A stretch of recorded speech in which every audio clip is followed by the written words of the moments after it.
Smell those eggs and bacon. It's time for Breakfast Talk, a podcast covering a range of entrepreneurial and independent comics creation topics first thing in the morning. Of course, please like and share if you're enjoying our special seasoning. And be sure to subscribe to join us every Monday morning, 10 a.m. Eastern, 9 a.m. Central. Let's talk. I'm Greg Moquin. I'm the co-founder of Sierra Nova Comics, LLC, and writer, creator of Sierra Chronicles, Inc., and Future Comics. I'm Dylan. I am co-owner founder, whatever it's called, for Sierra Nova Comics, editor-in-chief, and chief technical officer, CTO. I do computer stuff. I'm Hector, Hilo in other circles, and I'm the co-founder of New Leaf Studios, and I'm an illustrator as a profession and art director, or social media director, pretty much everything director at New Leaf Studios. Film director? Depends on what kind of film you're talking about. Huh? Film on the webcam. Should be coming like any minute now. Oh my God. That's what she said. It's breakfast. It's too early for that kind of talk. Before too late. Yeah. How do you like your eggs in the morning, sweetheart? Sizzling. I like mine hard boiled. Deviled? I don't like deviled eggs. I don't like deviled eggs. You go to hell. You go to hell, you die. Soundbite. What's today's topic? Today's topic is working 9 to 5 while creating, which, some people have to do that, like me.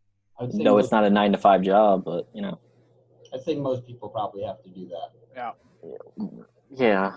Well, Kinda there's some lucky me. people yeah. So that's why there's, we're going to dive into that. So, I do work a job, but it just has to do with the field that I'm already, that I'm interested in. My hobby and my job are two one and the same, I guess. Yeah, well, I want to do that. So we're going to dive into it. Okay. Let's go. Okay. So probably me first, since, I still have a job working 9 to 5, and then we'll probably, go on to YouTube because Dylan just was able to be free from a job, so And broke too. It's pretty awesome. So we can downsides and the upsides of it all. Well, I get a paycheck every week. Some people can get them bi-weekly. That's always nice. Yeah, but I don't want to go to that job. You've encapsulated the entire conversation into just such simple terms. I know, right? I have to spell it out longer. So I can, for me personally, I can actually create at work, just the job that I have. But most people I know can't. There's a guy that's actually trying to join our meetings, and he can't because he's a manager at this Walmart or something, whatever it is, and he doesn't have as much time as some other people do. So there's a whole time management aspect to it. You know what's funny is when I did work 9 to 5, I wanted a job like how you have, where I could just I'm working, but I could just draw the whole time. And so I'm kind of envious of that scenario that it never happened for me, while I was coming up. Yeah. It's cool that I can get paid for still working on our business stuff. So maybe they don't know that I did that, but it's I guess they do now, correct? No, but it's all I do is write and look at cameras. So that's what I do. But some people don't even have the luxury of doing that because they're actually at a job that you have to be running around 24/7, not 24/7, but during an 8-hour shift or 12-hour shift, whatever it is. Most definitely. Then maybe I actually have the best example. Go for it. So I used to work as an engineer, so I worked 8 hours a day, 5 days a week, and I was trying to build a marketing company the whole time, as well as eventually working on this comic book company. And so I had to, separate a lot of time for working on this, and I couldn't do it at work. So that's one of those, that's just keeping track of what you're doing all day long so you know you're effective. So I'd say one really important thing to know is that your brain can separate energy levels for different tasks. You ever notice like you could be super tired and then like the boys come over and you're all jacked, right? It's time to play football, watch football, play Madden, whatever, like you're about to have fun, is because your brain has a certain capacity to spend at various task levels. Oh yeah. And so if you can get good at distinguishing the difference between work mode and my fun creative mode, you can have an exorbitant amount of extra energy that you didn't know you had. So I not only did I work a 9 to 5, I also did 6 hours of martial arts a week, and I ended up that was very loud. Great, nice. Whoop. Yeah, so I did 6 hours of martial arts a week, and I was working on my business. And my business was like, doing web development where I'd have to spend several hours a day. And I was still reading a massive amount of books and taking online courses all at the same time. And basically all I did was figure out what I was doing throughout the day by tracking my time with an app called A Time Logger 2. And so I used to, I still try to, I'm not as cutthroat as I was when I was still working my 9 to 5. Honestly, I was probably more productive in my time outside the 9 to 5 when I had a 9 to 5 because I knew I had a limited window. Right. And so now, coincidentally, I see I'm wearing a polo. Like I started dressing like I'm going to actual work to do my job, now, so that I'm in a mindset where I'm like, yeah, it's time to kick ass. Yep. Because even that's called that's actually like a psychological trick called the Showtime effect, where just by dressing a certain way, your brain knows what that means, especially if you've been doing it for a long time. So a lot of people that are at home working now and they're working in their PJs, most of them are not working as effectively. But if they put on a suit, even if no one's around, suddenly they're in work mode. Yep. So, that's the same with creativity, though. It all depends on how you normally are creative. Are you creative normally at the end of the day after you down dressed, or is it right after you get out of work while you're still in your dress clothes, right? Like, so there's things like that you just want to track about yourself and figure out, when am I most effective? If you need to wake up earlier, do it in the morning before work. That's another idea. 100%. I wanted to go to the gym, but I noticed that my willpower from work depleted my willpower for the gym. It didn't deplete my willpower for reading or taking online courses, but specifically to go to the gym and run and weightlift, it was gone. So then I woke up at 4:30 in the morning, and that's when I used to go to the gym. Then I would go to work, and yet I still had energy when I came home to read and do these other things because it was a different bucket, right?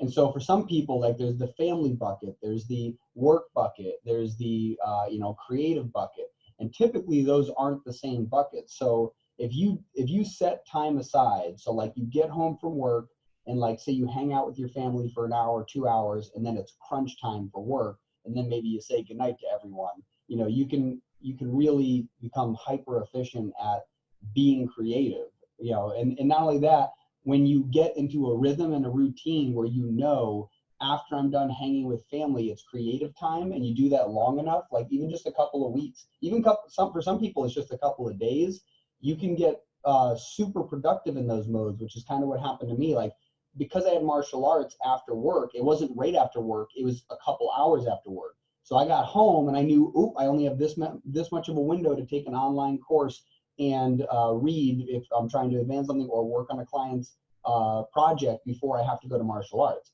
So I would get home, I would immediately throw food in the oven. I would start watching a 45-minute show because about 20 minutes in, my food would be done. I'd grab that, I'd eat it, watch the rest of the show. Once the show was done, I knew it was time to work. So I set triggers for myself, and I just got like super efficient doing it that way.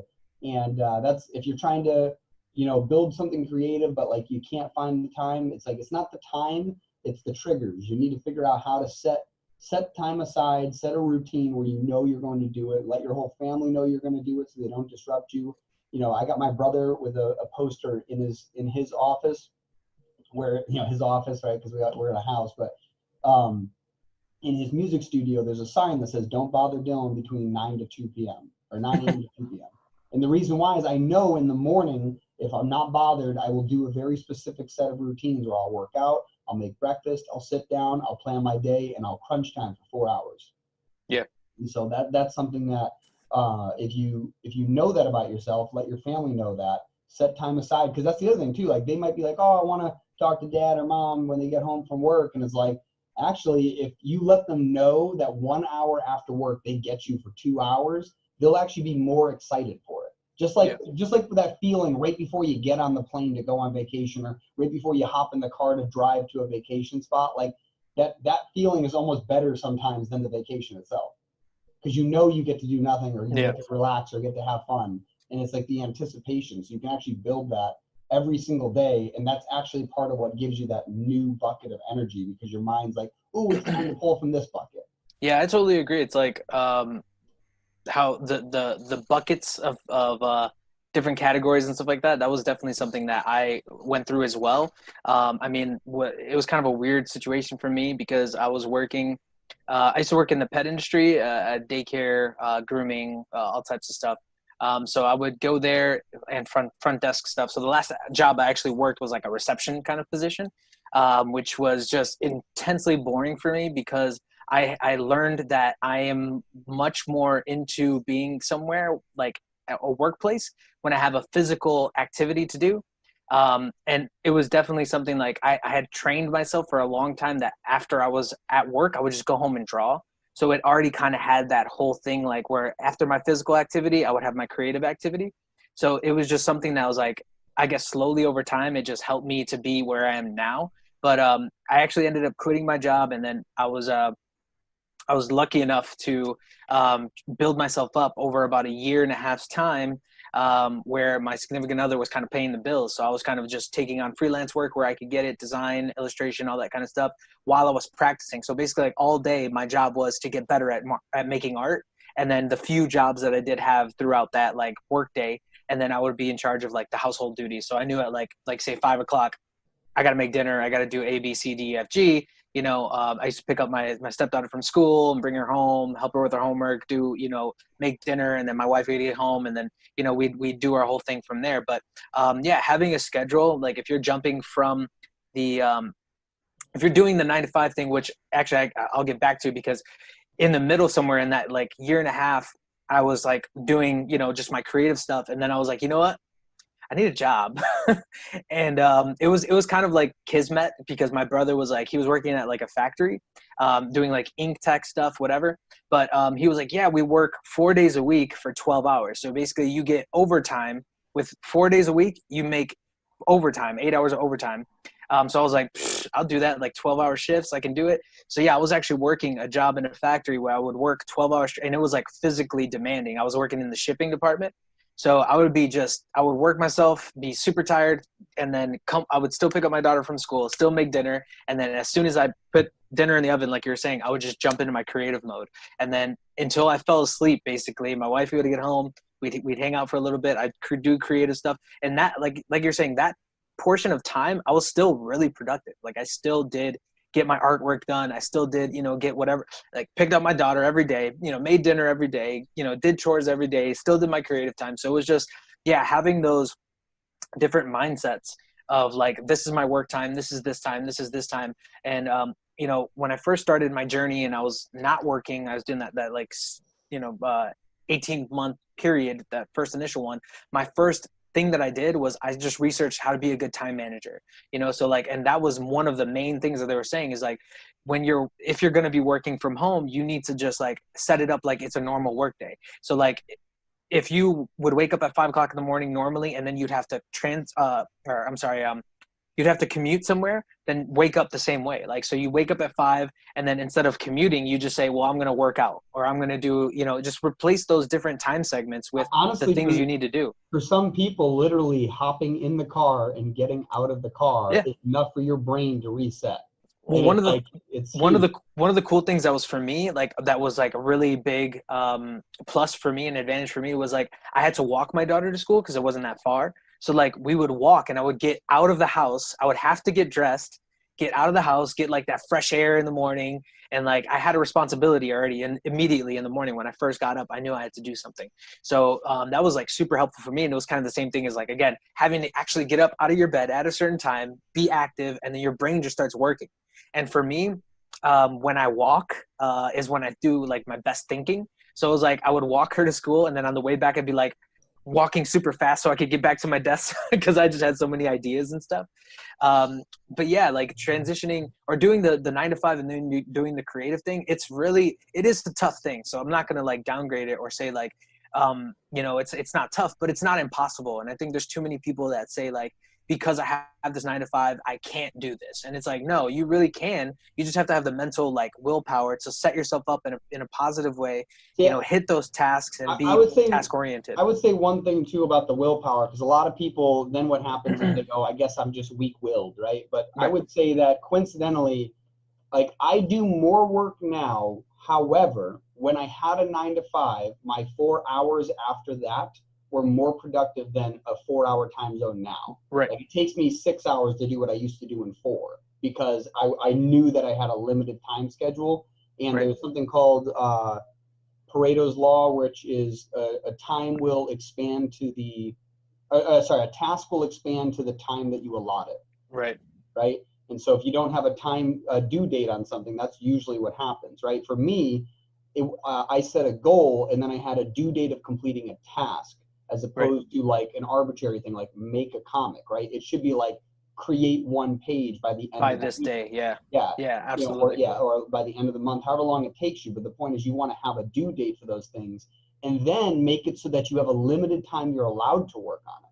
Right. Because then you're like, oh shit, I only have 2 hours a day to like do this. Like I need to really work on it. Yeah. That level of discomfort kind of like focuses you on and so it's not so much task. Utilizing your willpower as it is understanding you have limited willpower and to set your day up as to not empty that or deplete it. Like that's why like Steve Jobs or Mark Zuckerberg, they wear the same exact clothes every day because the decisions they have to make during the day are so mentally tasking that if they had to decide what pants and what shirt to wear, it would actually deplete them from a very important, potentially billion-dollar decision in the future. Yeah, and I think the willpower, more or less, and especially in the context I was talking about, was just the will to start doing it. You know what I mean? Like the will to like say, I'm gonna climb, I'm gonna climb over that thought, thought wall that I can't do this. Yeah, know when your willpower is the highest and utilize it when you have it. Like there's, I've heard this saying before, like when you finally get inspiration or motivation, act immediately. Don't wait. Don't be like, oh, I'm so excited. Tomorrow's going to be awesome. No.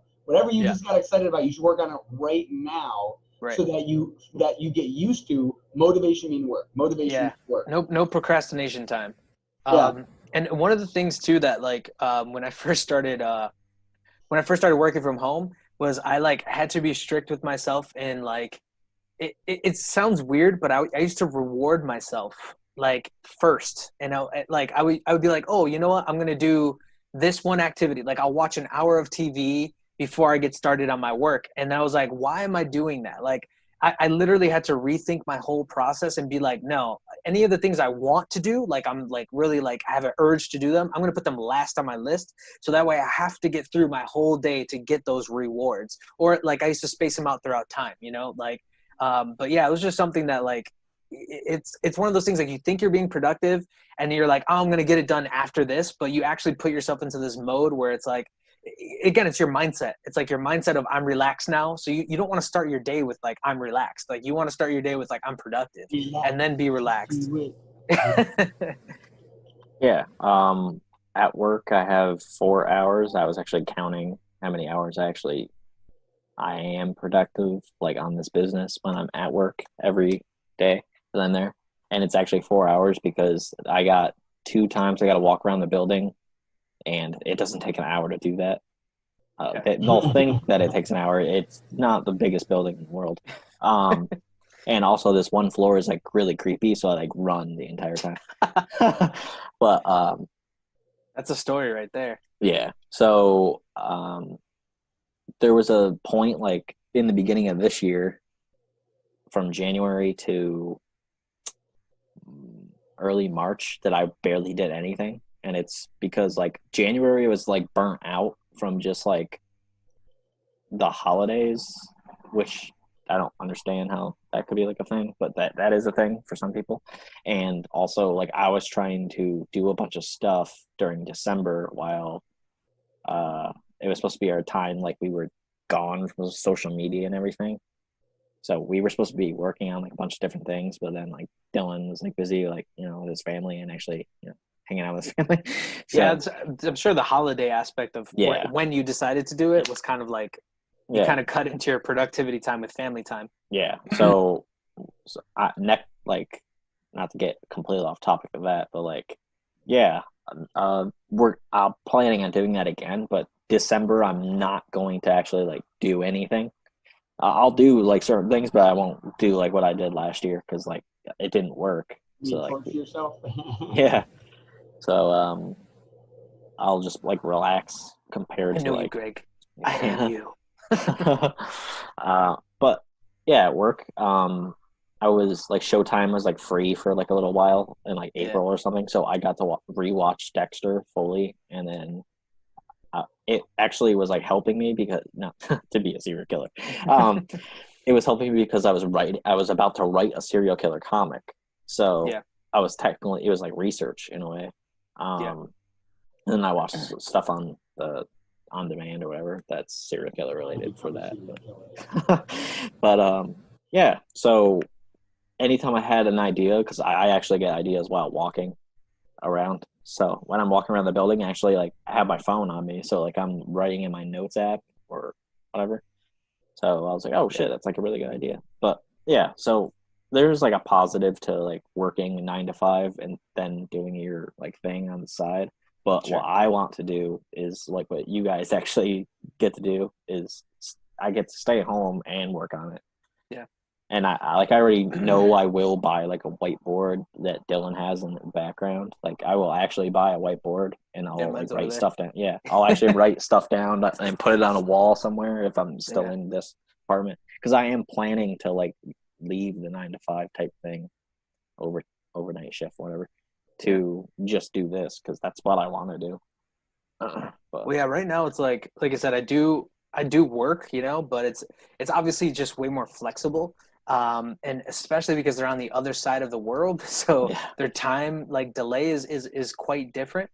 They're actually a day ahead of us, but they're 7 hours behind us in terms of time. So it's like, yeah, it's a weird thing to keep track of, but yeah. So for me, right now especially, my thing is just staying productive with every single opportunity that I have to be productive. So I took on and I make a lot of projects for myself. I make a lot of things. I make a lot of goals. I fill out my calendar like every 2 weeks. I try to like update it, fill it out, plan out things and things like that. So it's just always keeping that mindset of productivity. Like I have something to do. Because when you work for yourself, especially, like it can get to this point where you get too comfortable, you know, and that's part of what I think you were talking about with the clothing stuff. Because I definitely, yeah, I feel that way too. Like, and it's kind of triggering that level of like you're already conditioned from going to school, from like, you know what I mean? Like you're already conditioned previously that you have to get up and do stuff like as you start your day. So like if you start your day and you put on clothes, you're already conditioned in that mindset of like, I guess discomfort, but like general discomfort of just having to do something. Like, so yeah, for me, that was part of it too, was like getting myself up and ready. I couldn't be in my pajamas. Now I'm like, okay with like being in shorts or something like that when I work. But yeah, at the beginning for sure, if I didn't get up and like take myself seriously, it wasn't going to be a productive day. yeah. When I like I said, actually like alarms, like days that I don't really need to do anything after I get up, like for the day before I have to go back to work. So let's say tomorrow morning, I can get up at 1 or 2 p.m. because I work overnights. Once that alarm like hits, I get up and I don't like do anything. Maybe go to the bathroom, but then I like literally start working on like whatever I have to work on. So either make like an email for like the email list or whatever, or edit a podcast, whatever I have to do. Like I literally, that's in my head that I have to do that, or like set up the next video for YouTube. So yeah, I basically work for like 3 hours, probably something around that. And then I cook dinner. And then after that, I go to work and work at work. It never ends. Yeah. No, but that actually is something though that people should keep in mind is that you honestly, if you're going to be very, very, very productive on a single task, typically you have about 4 hours a day at max that you can utilize towards that. And by simply understanding that that's the case, you can, that's why you can benefit from a 9 to 5, because you already know 8 of your hours are gone. Yeah. Which means you only have a limited amount of time after that. Break it up amongst family, friends, and your creative time. And that's the best way you can optimize it. 2 to 4 hours a day, every day. But there's a book called The War of Art by Stephen Pressfield, and what he talks about in there is the muse, the thing that inspires you. And the issue is that the muse doesn't care when you're ready. It's waiting around all the time. So that's why you want to be ready all the time. You want to be there during those same 2 hours every day so that eventually you run into that amazing idea that helps you move along. Yeah. You have to be sitting there. You have to be focused. You have to try to get to a state of flow where you're moving forward on a task. Yeah. I think that, there's definitely a level of drive that you have to have kind of like towards that muse, towards that inspiration of like, I know tons of people and they're actually like, they have hobbies that they wanted to be careers at some point. They pursued like, let's say music at some point, and then it just kind of like died down because they weren't doing marketing, or they just weren't doing something correctly. They didn't have a manager. They didn't have any of that kind of stuff. So it just kind of fell to the background, and they now are just working, living normal lives and not really working on their what they wanted to do initially. And that actually almost ended up happening to me. Like I took a kind of a hiatus for about 3 years off art. Like I didn't really do much at all. I sketched once in a while. I would do a little graffiti stuff here and there. But I didn't really do art, and I was just living like a normal, 9 to 5 kind of life. So it's easy to kind of forget what you wanted to do with your life. But one day I just really decided like, no, this is what I love doing. I know that first of all, working in the industry working in, at some point my body's going to get too old to work at this job. And then I have no security whatsoever. And, whatever the case may be, there's only so much room to grow, So with my artwork, that's something that I'm passionate about. I can do it till the day I die, or till the day my hand stops working, basically. So it was just something I was like, actually, there's more security in following my dreams because I'm the product. You know what I mean? Like I'm what I'm, you know what I mean? Like I can value myself, and I can, set the rules to whatever, people are hiring me, whatever. I set the value, I set the terms. So I wanted that more than I wanted to have like a secure 9 to 5 paycheck, Yeah. So I just started working on that, working on it. Like I said, I had a 9 to 5 job. I would come home and just do creative stuff for like 2 or 3 hours. And some artists can't do 2 to 3 hours. They can only do 1. But if you can only do 1, that's fine too. You just have to keep it like going. And just having that drive is going to bring you back from where you were saying like, I'm putting that dream that I have to the side, and life is going to beat me basically. Like you got to have drive to bring that back to the forefront of your life and just say, I can give at least an hour a day to this. Like no problem. I can give an hour to and then eventually it'll turn into, I can give 3 hours. I can give 4 hours, like Dylan said. And it'll be something that you look forward to and you want to do. And then you see yourself growing in it, towards the future. And that's just kind of like my journey, I guess. I think it's going to be different for everybody. But I think the one important thing is just to like really have the confidence in yourself, because a lot of people lose it as they go through life. Like they're told so many times that they can't do something or that they're not going to succeed in something. So they just kind of put it to the background. Don't ever do that, like keep pushing forward. If you want to do something with your life, if you want to be an artist, work on your art, to the point where it becomes, and there's tons of books out there, and Dylan can recommend like 1 billion books on how to make your side hustle your main hustle. You know what I mean? So there's ways to do this, especially in the internet age. Like there's tremendous amount of opportunities. Yeah, those books will probably be in the description. So yeah. Yep. Yeah, but like my grandma actually asked like a couple weeks ago. She's like, because she's like 80 something. 80. How dare she? Yeah, so she's like, yeah, like what do you want to do with your life? You don't want to be a security guard forever. I was like, no, I don't. I know that I want to be a writer. And I want to do comic books, all that stuff. I actually really want to like make shows and like like live action and animated shows and movies. Like I would like to do voice acting, like we talked about in a meeting previously. And I definitely know that I want to do that because in 7th grade, like I did this one project and I just kept on writing. And then first it was like just a friendly competition with my friend Ryan, and it just like blossomed. And after it was a 15-page project narrative, like story that you're supposed to write. I wrote 83 pages, so I think I like writing. Yeah. So yeah. So that was episode 2. Breakfast time. Breakfast time. So yeah, like, share, subscribe, and we'll see you in the next episode. Later, guys. Just give me all the bacon and eggs you